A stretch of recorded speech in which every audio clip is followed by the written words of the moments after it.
All right, so let's get started. We have the authority meeting for Mobile County Emergency Management, December 9th, 2020 at 2 p.m. First off, I'd like to do some introductions. It's been 3 years since the authority boards come together. We got new members.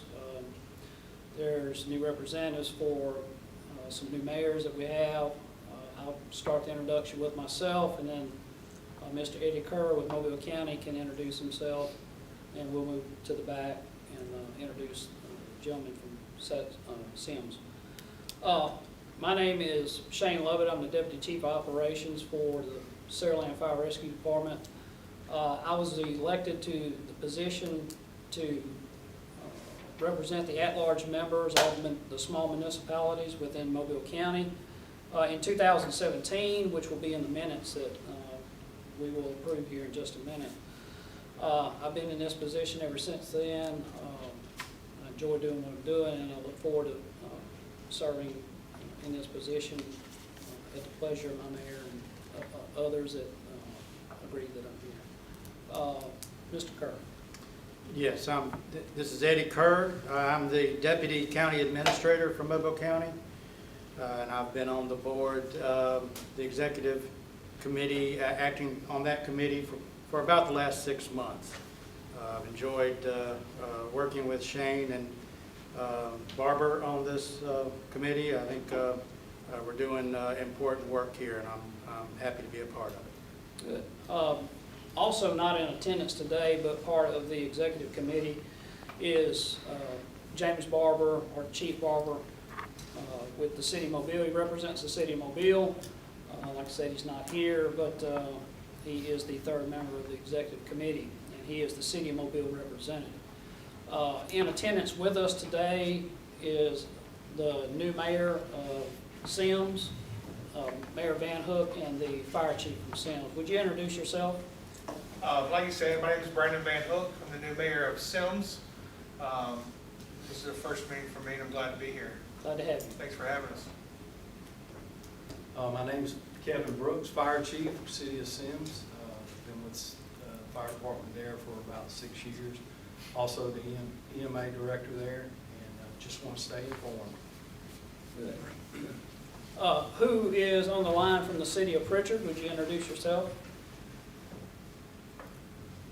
Yes, my name is TJ Petley, representing the City of Pritchard. I can't hardly hear him. Yeah, Petway, representing Pritchard. Okay. Glad to have you on, Mr. Petway. And who else is with the county? I believe Ms. Ludgood. Ms. Ludgood, you still there?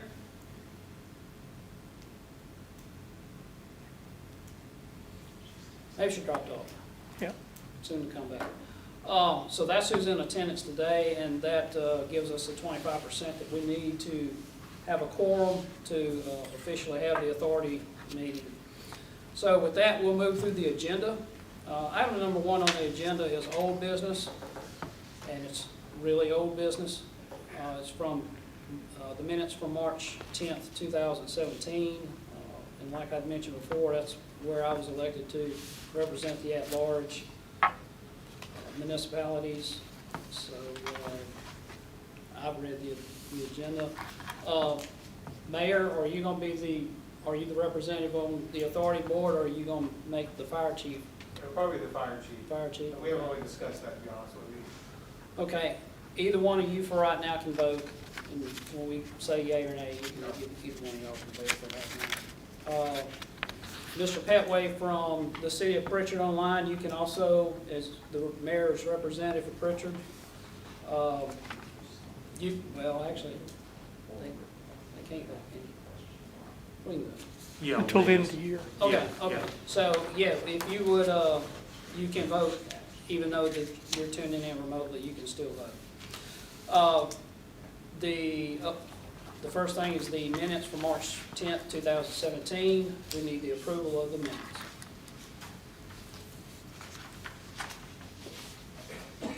I'll entertain a motion from the board.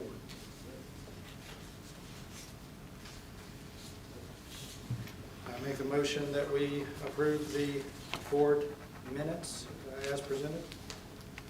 All right, I have a motion to approve the authority board minutes for March 10th, 2017 as presented. Is there a second?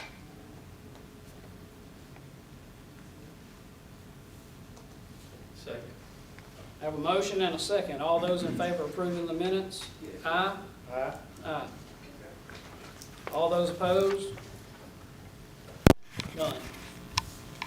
You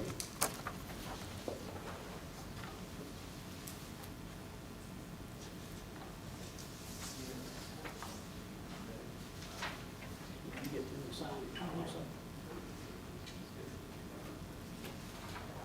Thank you, sir.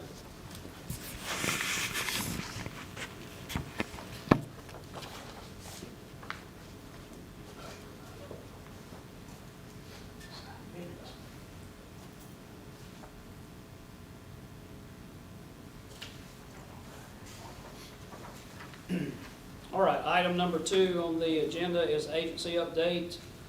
The new EOC, which is the building that we're currently in, the minutes that you just signed we were under the old EOC, so a lot has changed since 2017.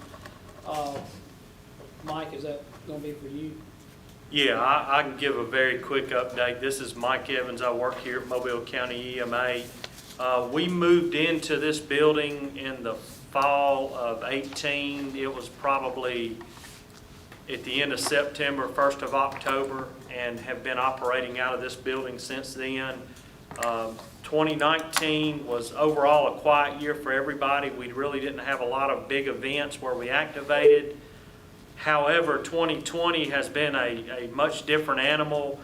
Back around the end of February, we activated certain groups from the health department with our emergency support function 8 for the health component of COVID-19. And since the end of February, we've had part of the Mobile County Health Department team functioning out of this building with us every day. Then along came an early storm, Cristobal, in May. We activated certain components of the hurricane plan for that. And then everybody knows later we had Hurricane Sally that made landfall in Baldwin County. And then after that, Hurricane Zeta made landfall in Louisiana and then turned east and crossed over into Alabama just a county or two north of us. So we activated for that one as well. So 2020, there's been a lot of activation activity here. Not as many people as we'd like to have, because following the COVID-19 protocols and social distancing, I think the biggest group we had in the building was Hurricane Zeta. We had about 26 people. But keep in mind, this building is set up to house about roughly 100 representatives from the county and the city jurisdiction. So when we're not under COVID-19 protocols, we will be asking the mayors or their representatives to send their designated person out here to participate in the Emergency Operations Center. And hopefully, maybe next late spring, summer, if COVID has slowed down, we intend to do some training sessions like we've done in the past in our old building. So we'll be bringing your personnel in and out of here doing different aspects of disaster training focused on hurricanes, but we intend to get that rolling. And if we have to break it down in groups and meet COVID-19, we'll do that as well. So if you haven't been over here and seen the facility, we invite you, the representative for the mayor or the mayors or anyone on the staff that needs to see it, you're invited to come out. We would love to show you the facility and have a discussion with you about, from your perspective, the support we need from you as a mayor or jurisdiction. And then we can also talk about the support that you'll receive back from us as the county emergency management and operations center. So that's all I have on that, Shane. Okay. Any further questions or comments about the agency update? Hearing none, we'll move into new business. We have 4 items under new business, and we'll tackle each one of those separately. The first one is the 2020 resolution, bylaws revision. This is the chief reason why we've had this meeting today, is we need to pass new bylaws that were developed. Over the course of the last year, a lot has changed, or been, let me say, it's been updated as far as the resolution that gives us the powers that we have as an agency and as a authority board and as an executive committee. So what we want to do is we went in and updated our bylaws to reflect these resolutions passed by the Mobile County and to further streamline some financial things that was kind of dated. And we went in and changed the bylaws, we updated them. Between myself, Mr. Kerr, and Chief Barber, and what you have before you should be a copy of the bylaws as presented that we want to adopt today. These bylaws, and you also, do they have a copy of the resolution? They do. The resolution that you see before you was passed, what was that, late last year? No, this year. February. It's past February, and what that did for us was it updated some cities and counties. For one, it added the city of Sims to it that was not there in the old resolution, and took out the city of Wilmer, if that tells you anything. So it's also went in and streamlined some of our financial reporting and auditing requirements. But long story short, it has really brought the agency into the 21st century. We are a unique hybrid government agency, whereas we're not Mobile County, we're not the city of Mobile, or Saraland, or Sims, or Sims. We're a blend of all agencies brought together. We, as an organization, rely on the funding of all these agencies that come together in order to keep us in business. So with that, we have to have a set of bylaws that's agreed upon by everybody. So with the authority board meeting happening today, and we have a quorum, we'll ask you to look over the bylaws and approve them as written. Now what we'll do is go through, I'll quickly go through the bylaws and point out some changes. If you're familiar with the bylaws, a lot hasn't changed, but there are some very chief things that have changed. First one is Article 3. Article 3 of the bylaw now states how the executive committee, which is the three of us, how we come into the positions we do, how we're elected or appointed, and what our responsibilities are. So that was an addition to the bylaws. Diane, if I skip something, please feel free to jump in. Let's see, the article, the meetings, under Article 7, Section 1, we simply changed the address since we did move from McGregor to Civil Boulevard address, and the rest of that remains the same. The quorum remains the same at 25% of the membership shall be at the meeting. Moving forward, Article 11, signing of checks. This was changed and updated because reporting requirements changed, the computer systems and all those type of things changed. So the signing of checks, you'll plainly see who's required to authorize and sign any checks that go out of this agency. Article 12, authorizing payments of invoices, also was changed to reflect the resolution. Article 13, the same way, it was changed to reflect the resolution written and approved by Mobile County Commission. Article 16, the budget funding. This entire portion was updated and added based on the resolution that was passed by Mobile County Commission, and that is the end of the document. what we would ask from you guys, and we will be glad to give you a minute to look at it. If you have any questions about it, feel free to ask them at this time.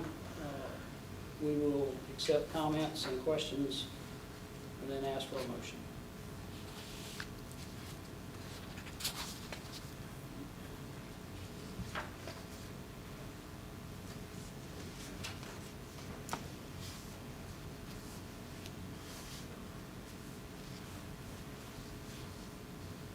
Do you guys have any questions or comments from? Someone just buzzed in, Ronnie. Somebody called in?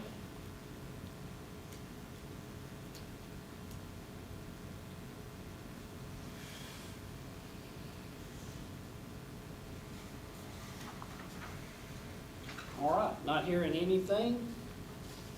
I will entertain a motion to approve the bylaws for Mobile County Emergency Management Authority. I make that motion? All right, I have a motion. Do I have a second to approve the bylaws? Second. I have a motion and a second to approve the bylaws. All in favor? Aye. All opposed? None. Motion carries.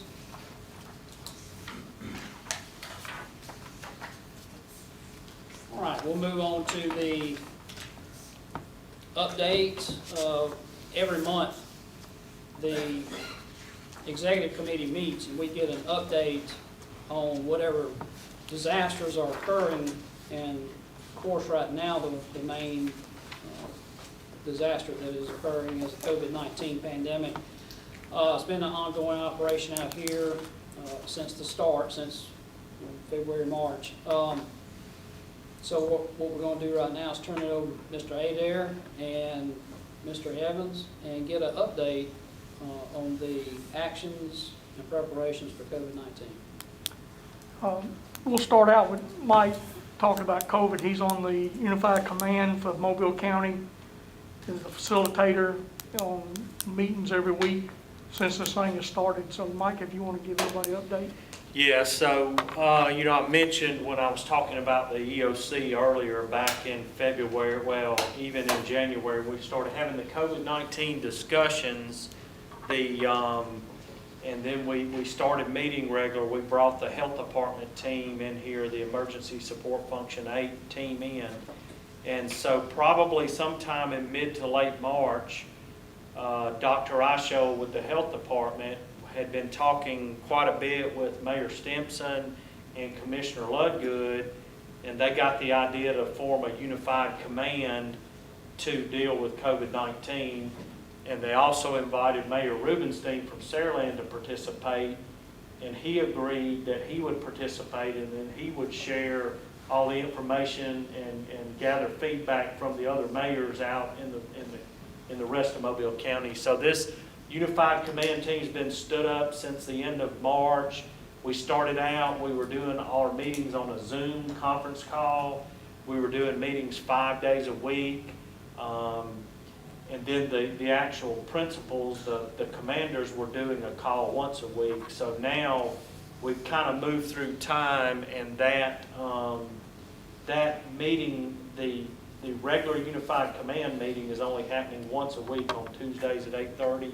And the principal's call is happening on Thursdays at 9. But we went from 5 days a week to 3 days a week to 2 days a week and 1 day a week. Now, keep in mind, a lot of that had to do with, we got into COVID, things were moving very fast, and they kind of leveled off, and then, we went into that lull sometime in the summer where all the numbers started dropping. We were giving tests and all of those things. Now, the discussions before the last few weeks have really dealt with giving the inoculations when we get the COVID vaccines in. But in recent weeks, as everybody knows, the numbers have started to climb again in our communities and the hospital numbers. So a lot of the discussion's been about the holidays and holiday activities such as parades, and even projecting forward into the February timeframe with Mardi Gras. So there's been a lot of discussion about if the numbers continue to increase, then what do we need to do as a community? What kind of decisions do we need to be making? So, and I know a lot of everyone's been involved, just like I know City of Sims is represented today. You guys have to take a look at some of your Christmas activities. You made a decision to either cancel or revise some of them, and everybody's been going through that. So a lot of that information, it starts out in that unified command and it kind of circles its way down. So I wish I could sit in the room today and tell everybody where we're going to be in 90 days, 180 days, a year from now, and I can't. But we'll continue to work it as a team here in the county, understanding like when we reach outside of the county to get assistance from the state, that comes through that unified command team. But we're the agency that has the ability, and by the state's emergency management agency, to reach up and get that assistance from them. So we will continue. We had our COVID-19 call Tuesday this week. Tomorrow morning will be the principals, and we'll just continue to work it and keep pushing that information out. So, it's an ongoing process. You watch the news, the vaccines are becoming available. There's been some plans and discussions about how those are going to be done. A couple of the hospitals are going to get vaccines earlier than in Mobile than some of the other jurisdictions in Alabama, and they've got a plan to start giving vaccines to personnel. There's a focus group, hospital personnel, first responders, the elderly folks who meet that criteria, who would be in that group that we worry about, and so everybody won't be able to get it at once, but they're going to follow that protocol. And when those vaccines become available, they'll let the appropriate personnel know that you can come get your vaccine. So it's going to be a moving target. We'll probably do it and then adjust, because we haven't done it. We'll do it. We'll figure out something worked well, something didn't. We'll adjust fire, and we'll just keep doing it. So that's really kind of where we're at, and I covered a lot of ground in a couple of minutes, but everybody's been pretty aware of how this thing's went. So are there any questions about COVID-19 that anybody might have at this time? All right. I think that covers that pretty well. Okay. Anything else, Ronnie? Are you going to chime in, or are you just going to? No, I think Mike covered all the areas. All right, so next on the agenda is an update on the after action of Hurricane Sally and Zeta. Well, as you know, we were declared for Sally for both PA and IA. PA, all categories A through G. So you should by now have talked to FEMA representative by Zoom, or I don't know if anybody's come down to your site. No. But so that's being worked as we all sit here today, and it's a little strange now because there's no one-on-one, face-to-face meetings. Everything's been Zoom in our part. I assume in yours as well.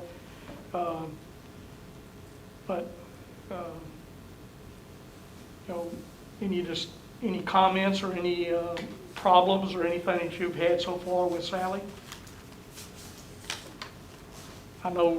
I mean, the only thing we had to get a new case manager, but that was no fault of ours, which we've established communications with the new one. We actually sent our Cat B in today. Great. For Sally. So we're moving right along. Good. The best we can. Any problems with the county or Sarah Land? No, we're meeting weekly with the representative that we have, and everything's going fine. We're putting our stuff in grant portal. If we don't feel comfortable doing it, we just send it to him, and he does everything for us. And we're moving right along. We're fixing to submit our Cat A, the rest of it, and we've done our Cat B, and we're moving forward. Great. County?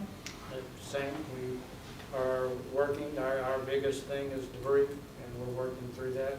We have a couple small items that we're working through, but saying we're meeting weekly, and that part's going real well. I wish I could be saying the same thing for Zeta. Great. Petaway, is any comments from Pritchard on Sally? That may have been him dropping off when it toned out. All right, now Zeta is a different animal. We do not have a declaration. We've kind of been told maybe mid-December, which is this is the 9th, mid-December is approaching rather rapidly. So is Christmas and New Year's. And so I can't say one way or the other what may happen.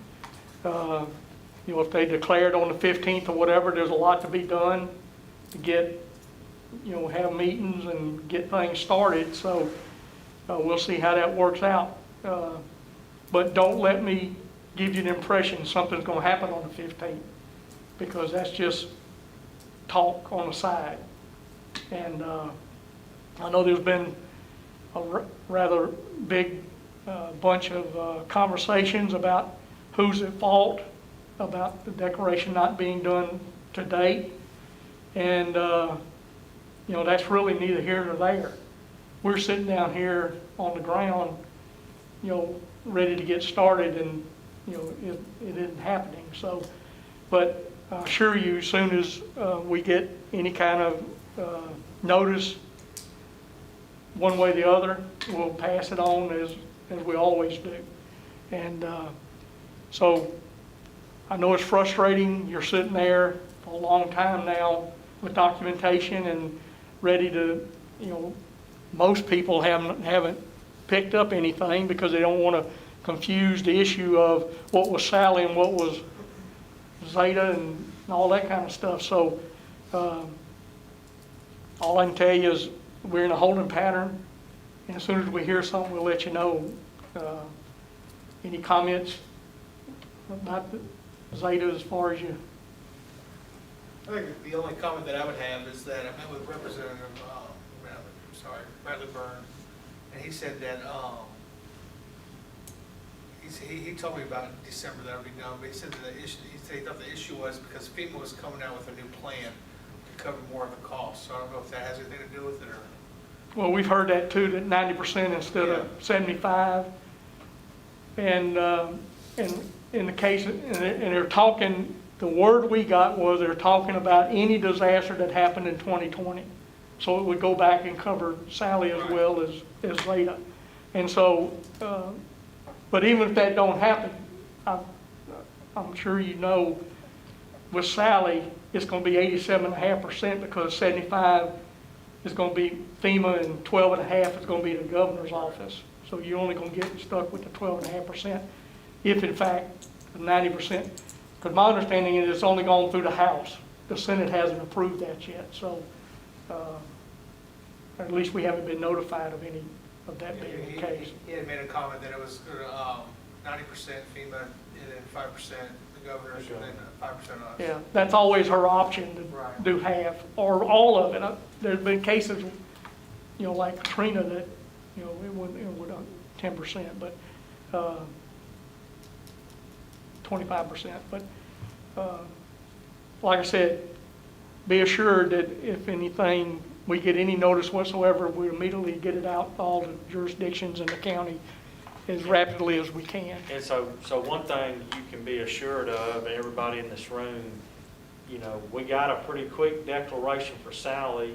You know, there's a process that you go through to do that. And we work with the state on it. Well, we follow the same process for Zeta. Your folks, these folks here turned in their information. It got populated into the system that they use to calculate damage and infrastructure and personal property for IA. All that's in there. Everything was done. So, and if you look in there from the smell test, the numbers that are in the system tell you that Alabama and Mobile County should get a PA declaration, and by those numbers it's in there, the smell test says we should get the IA declaration for the citizens. So unless something just drastically changes with those assessments, which you got to remember, most of the folks who turned those assessments in had just done them a month prior with Sally. Right. So they learned, gotten pretty good at what they were doing. So we're just in that whole wait pattern right now, and we're waiting literally on FEMA. And hopefully it's what you said, that they're looking at increasing that amount. They're having to change some legislation or a resolution or something to get that done. So, and if that's the case, if they're gonna help us out more, that's even better. And whatever you've heard or anything about, it's the state's fault or it's FEMA's fault or whatever, my understanding, I don't work up the state, but Mike and I are in contact with them on a day-to-day basis, and we're both in the State Emergency Management Association and so forth. So all the blocks have been checked, all the I's have been dotted, and all the T's crossed. Everything's in FEMA's court. Now,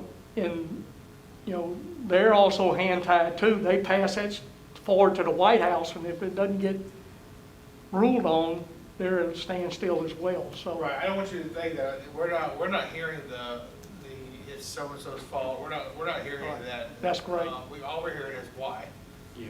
and that's it, so. Yep. And we've asked that question every day. That's right.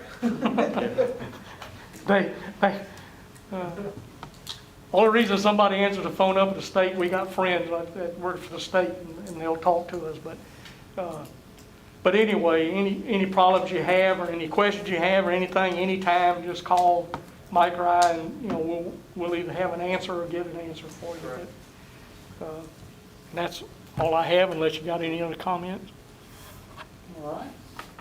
Hearing nothing else, before we move on any further, can we confirm that if anybody's on the phone, they made it in?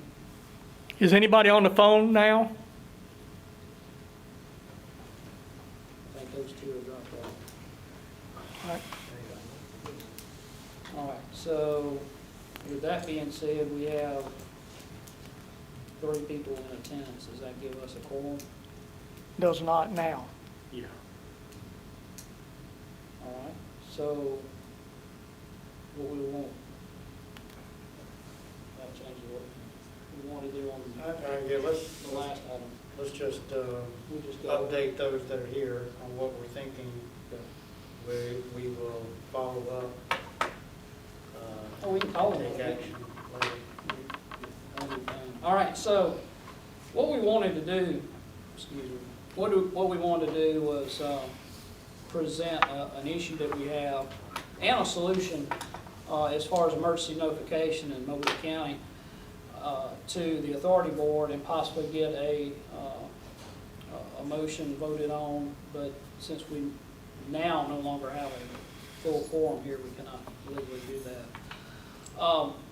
The problem is within Mobile County, and I'm going to turn it over to Mr. Evans here pretty soon, but we have a very aged siren warning system within Mobile County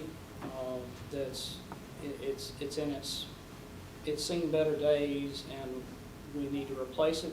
We either need to replace it totally with a new siren system, or we need to replace it with something else that will provide equal or better notification of emergencies to the citizens. And then we need to come to the mayors and the authority board and let everybody have a voice and see what they want to do also. So that's what we were going to do today. But what we'll do is, can I turn it over to you, Mike, and you describe the problem and the possible solution. And I also want to recognize that we have a gentleman here from Mobile County Communication District, and he will, what's your full name? Andrew Slaughter. Andrew Slaughter, that's right. Andrew, glad to have you here, and he'll also go over some of the solution part of it. So with that, I'll turn it over to And Commissioner Commissioner Ludgood is on the phone. She just says she can barely hear. Okay. So if we could speak up. Yeah, since I'm gonna talk, we'll see if this thing works. So this is Mike again. I'm gonna talk just a little bit about the current siren system. And I know, Chief, you're aware of it a little bit. There's one siren out there at that ballpark in Sims, and I think that is our most western siren. So the to understand the siren system, I'll have to back up and come forward. We have 47 sirens in Mobile County. That sounds impressive. The oldest siren in that 47 was put in 1954, and the most recent siren was put in on the east end of Dolphin Island in 2017 by ExxonMobil. So we've got 47 sirens, and they span from 1954 to 2017, okay? So out of those 47 sirens, there's two brands. There's Federal Signal and there's Wayland. Out of the Federal Signal, there are 5 different kind of sirens, from the 1954 era to some 1980s era. And out of those Federal Signal 5, 4 of them are considered, they don't even carry them anymore. There's one that would be considered a modern Federal Signal siren that you can still repair and get parts for. Out of the 4 different Waylands that we have, 2 of them are considered out of service. And then there's the newer ones and the ones that are like in Sims, they're new enough that we can still get parts for. So we've got a system that spans from 1954 to 2017. They have to have 2 separate systems to alarm to go off. They won't go off with one. It's not as simple as getting on a smart device and setting off a button or logging into a computer. Literally, if you remember the 1960s movie where they dropped the H-bomb, you go in, you flip these lids, you turn these keys, and you have to punch these codes in and press these buttons. It is 60s era technology. So we've kept them running. We had a guy here that retired a few years ago that could literally work on everything we had. He could order parts off of eBay. We kept them running.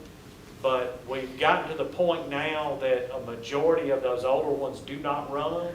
You cannot get parts anymore unless you did something like eBay or you fabricated a part.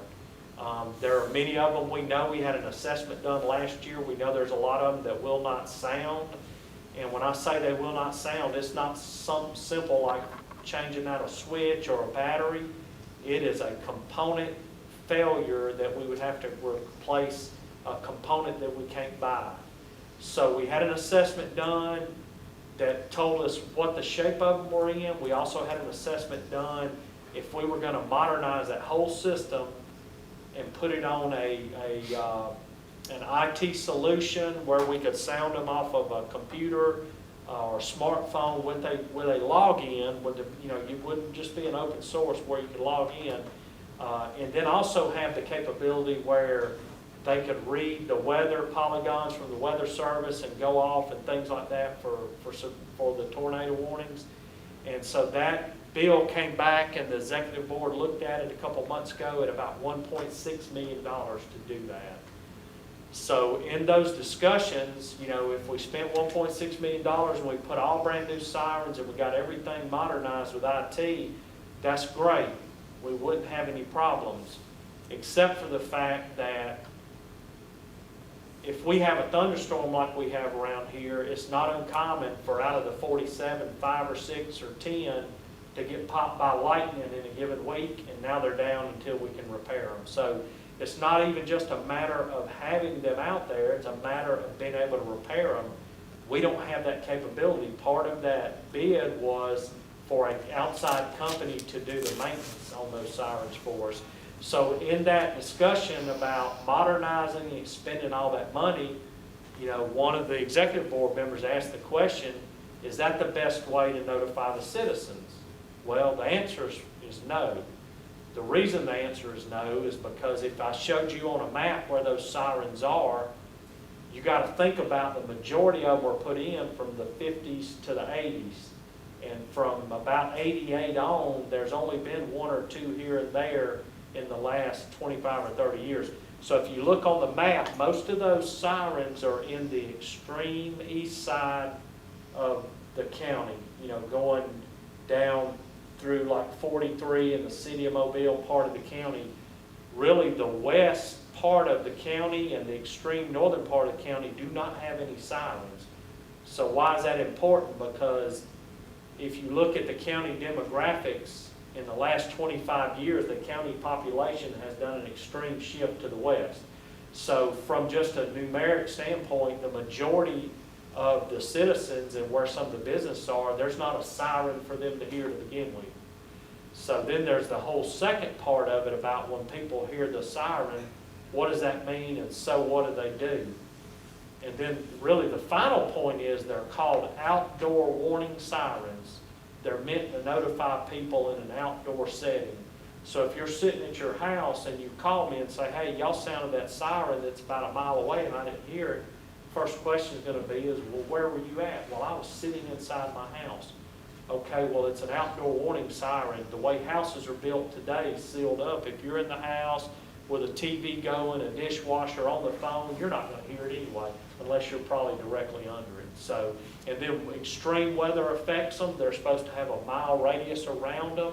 But if you have severe weather going in one direction, it'll degrade the sound in that direction so you could be on a side of it that you could hear. So, and then the salt air around here does a number on them, and it's crazy because at any given time, the newer sirens are the ones that fail with all of the modern technology. The older mechanical ones tend to not fail because they're mechanical and they're not digital and computer components and all these things. So there's been some discussion about sirens. Is that money that could be spent or would be spent, is it worth it?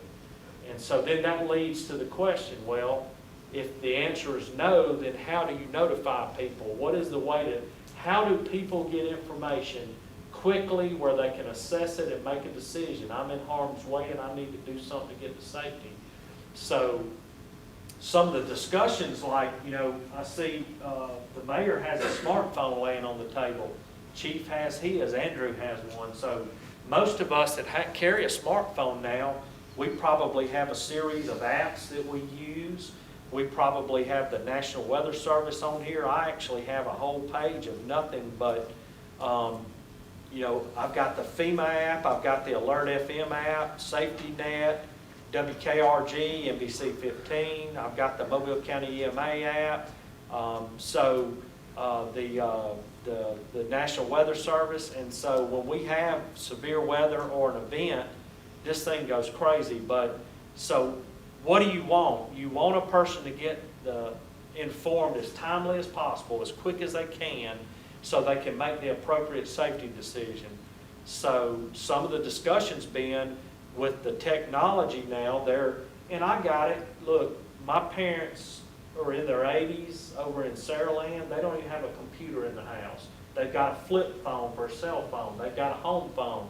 So they don't carry a smartphone, but what my dad does have is that Midland weather radio sitting in there, and especially if we get severe weather, that thing will go off in the middle of the night and wake you up. And he's an avid news watcher.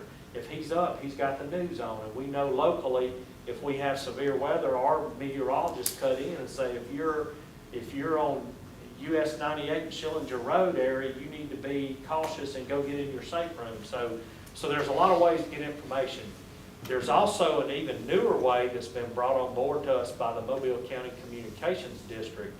About a year or so ago, Charlie McNichol purchased a system called Rave, and his main purpose was to do Smart 911. What does Smart 911 do for you? And Andrew, I'm going to try to cover it, then I'm going to turn it over to you. So if I'm a citizen in my house and I want to let them know that, you know, there's 4 people that live in my house, I have a pet, my grandmother's on oxygen, you know, I work during the daytime, my grandmother's there, the pet's there, my kids are in school.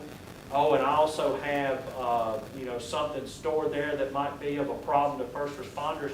You can go into that Smart 911, you can log all that information in there. So where if like Chief Brooks' team gets called to come out, when they can assess that information so they know, hey, it's midday, those kids are at school, he's at work, but his grandmother is in there with that oxygen. So it helps them make better decisions.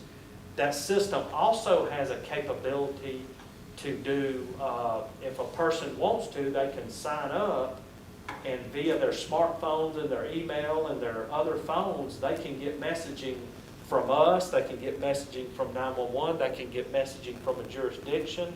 They've got to opt into that. There is the nuclear option with what's called IPOLs, Integrated Public Alert System and Warning System, which is an initiative FEMA did a number of years ago that says, I have a smartphone and I'm not opting in because I don't want to be bothered, but if we deem a disaster or a impending incident at the IPOLs level, if we send it with IPOLs, you get the message pushed to you whether you want it or not, telling you there's a tornado, there's whatever the event is. And they did some of that recently with those Curfew announcements. with the curfew announcements. So there's several systems out there already that we're using. And Andrew, you can talk a lot more intelligently about what it'll do. So I'm going to yield the floor to Andrew from Mobile County Communications.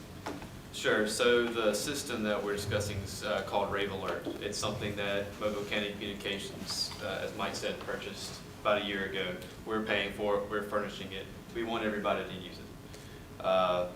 So in terms of the features that I'm going to discuss, it does a number of things, but pertinent to the conversation here, emergency alerting via IPOS. Like Mike said, I want to reiterate, it's the Integrated Public Alert and Warning System.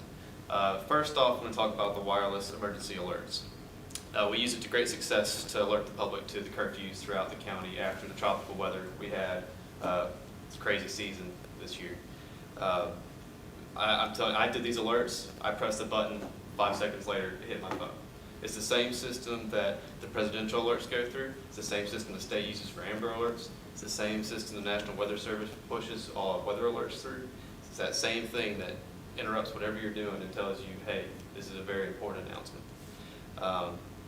The last time I made an announcement, I was in the woods.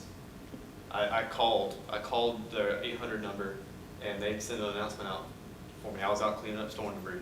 So it's very easy, no matter where you are or what you're doing, somebody can help you out. They have a 24/7 system where you can call in and get this done. You can do the whole county. We have credentials for the entire county. Or you can do a polygon, geofence a specific area, and FEMA dictates that it can't have more than 1/10 of a mile overreach from that polygon. So we can get in some pretty specific areas if we're wanting to do so.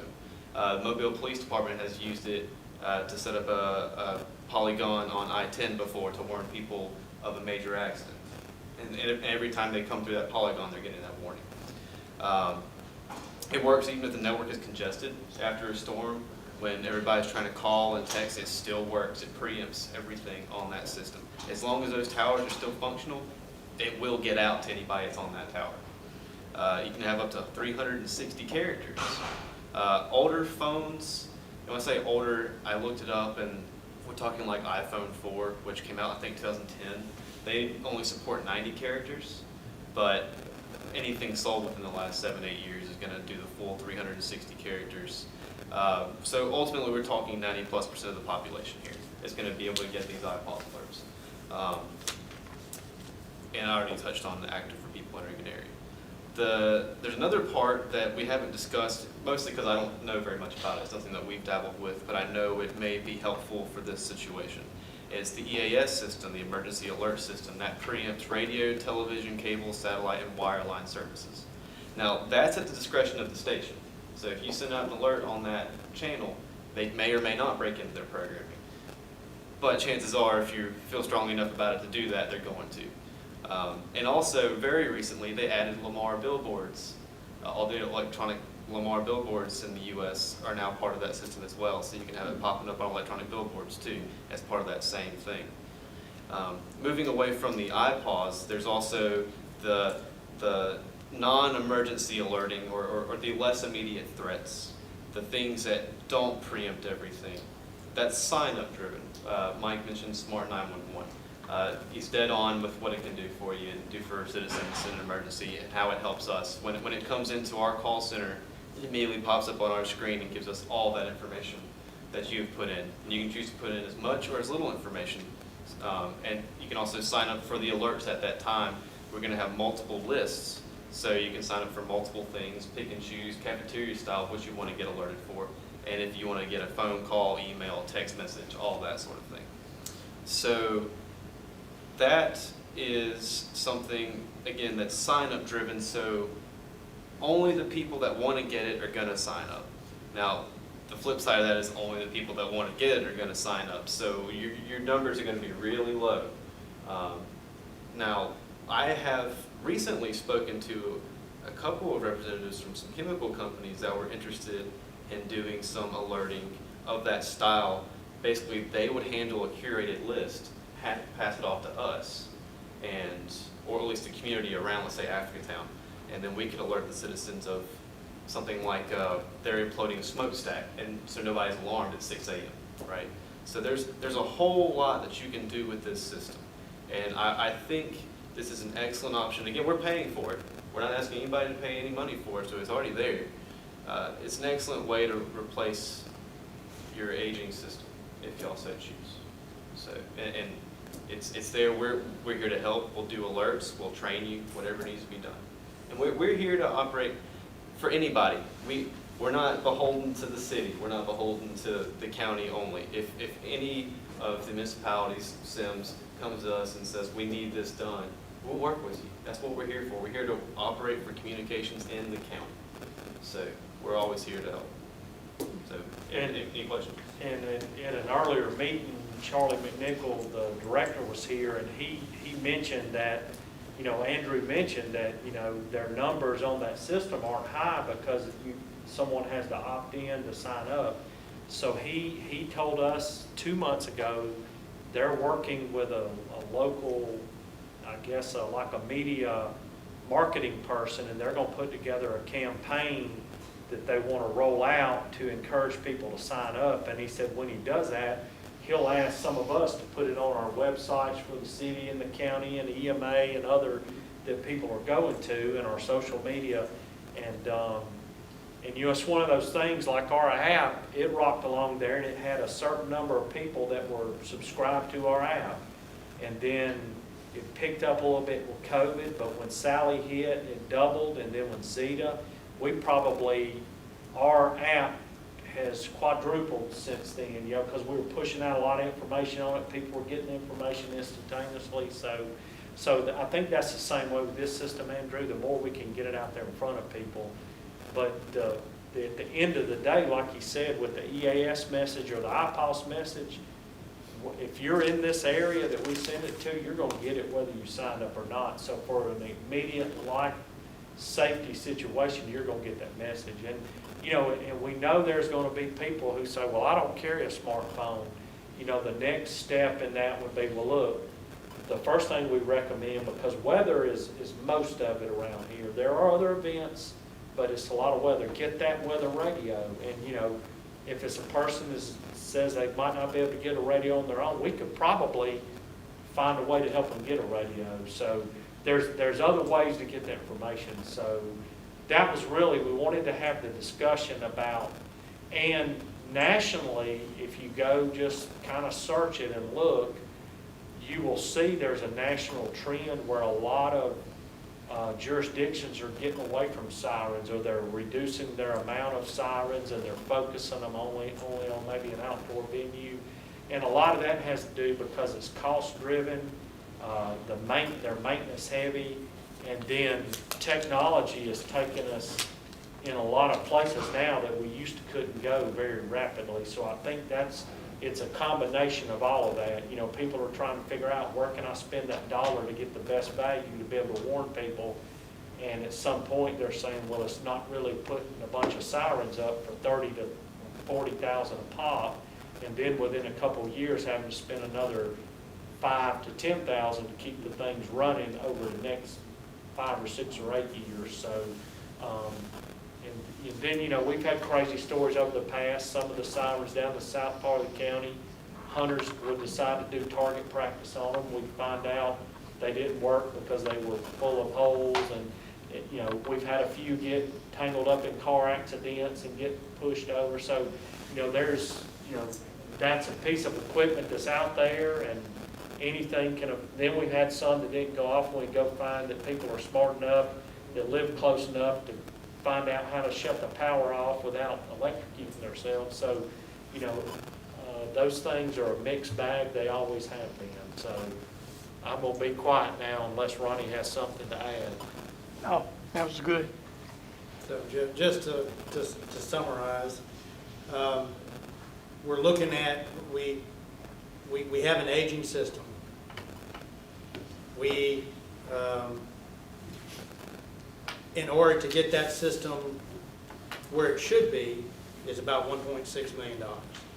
And that's just to get it to a working operation that supported a population 30, 40, 50 years ago. So to do it for our current population would be substantially more than 1.6 million. So that caused us to look into it. We found out that it's kind of a 50-50 choice for jurisdictions, that a growing number of jurisdictions are getting away from sirens, and led us into, well, how could we replace that same service to the citizens? We have some very good technology that we're looking to use and that we can piggyback on. And so it gets to the question of maybe the dollar spent would be better educating the public that those services are there and what to do when they get alerts, and get them used to thinking in that way. And of course, providing maybe some weather alert radios for those who aren't as technically oriented. And maybe that's a better use of the funds. And so I think, as far as the executive committee and our discussions, I think that's the direction that we'd like to go in. We just wanted to kind of let y'all know that the discussion is going on, because I'm sure there's some citizens that may be reaching out, well, why is my siren not going off? So we want to start telling that story, that there's a new and a better way of doing it. And Eddie, you woke up a gray cell because one of y'all's requests at the executive committee meeting was to develop a series of some informational videos. And we've got Tad and John sitting over here who we're actually working that process now. So we're going to put together some short videos that talk about, you know, how to get warned during a disaster, what is the quickest way, what's the best way, you know, what are other ways, and ultimately the answer is you should have more than one way. You need multiple ways to get warned, and but we're going to have those videos ready in sometime hopefully early next year, and then we can let everyone you know, have a look at those, and hopefully that'll help better understanding. And then once we look at them and everybody likes them, we can roll those out to the population so they can see, oh, if I want to know about that, this is what I need to do. This is the type app, or oh, I can go sign up on Rave and get alerted when something's going on, and the different levels. You know, you might not want to know when there's a thunderstorm in Mobile County, especially certain times of the year because they're ongoing. But, you know, if there is in fact a tornado warning or even a tornado watch, you might want to know that, especially if it's in your immediate area. So it gives people the option to opt in and opt out. So we're working those videos, and hopefully we'll be able to present them to the executive committee first, and then roll them out to the elected officials, and then the citizens after everybody, you know, agrees that, you know, this is the direction that we want to go in. Yeah, I'd like to echo the sentiments of Mr. Kerr. Was our greatest fear as an agency is everybody's known EMA for the sirens. EMA's are the people in charge of the sirens. And as soon as we don't support that anymore, and we don't come forth with an alternative simultaneously and be very public about it, we'll hear about it, I'm sure, very, very loudly. So we want to make sure the citizens are aware, but the first people we want to make aware is all the local representatives of all the municipalities, being the mayors and the councils, and from our perspective, the county commissioner and the city of Mobile, which has the vast majority of the sirens. We can't turn one off without turning something else on. We can't leave the public in limbo one of the things we want to do is come up with a plan, and we will present it to, if we have to call another authority board meeting and get everybody here. But before we do anything final, we will get everybody on board as far as representatives of the people of Mobile County. And we'll bring everybody together, and we might not agree totally, but we as an agency, Mobile County EMA, we can't in good faith dump $1.6 million on a Band-Aid to fix something for maybe 10 years that only going to notify 40% of the population. That's, the other side of the picture would call us out on that and say, you're just wasting taxpayer money. And Shane, it's probably more like 25%. Yeah. Yeah, it's not much. Yeah. Once you include in houses and it's outdoor Yeah. and the weather, and it's just not as much. So I have had conversations with another municipality that's not here today that had that same issue. One of their sirens quit working. We instructed them why it quit working. We couldn't buy parts for it anymore. And once I explained our issue with them, they were very receptive to doing the weather radio, getting the apps out, and doing those type of things. So just know you won't leave here today and we shut the sirens off. We're not, but some of them are off. I mean, some of them are off. One in Can be Saraland, fixed. one in Saraland has been inoperable for a long time. So there's just a lot of them. These guys were having to buy parts on eBay to get them fixed. That's the bottom line. So we can't do business like that, and I think we owe it to the citizens to provide them the best service possible. All right, any further discussion on the emergency notification systems? I think as Mobile progresses, Mobile County progresses, you're not gonna find another notification process in your phones. So, I just let you know that we would support that 100%. Good to know. I think that's just the way Yeah. everything's going, so. You mentioned Sims. I will say that I live a mile probably from the siren in Sims, and I've never heard it go off being inside or outside. So, I think, this little device right here is, as we get, 21st century, that's what's going to work the best.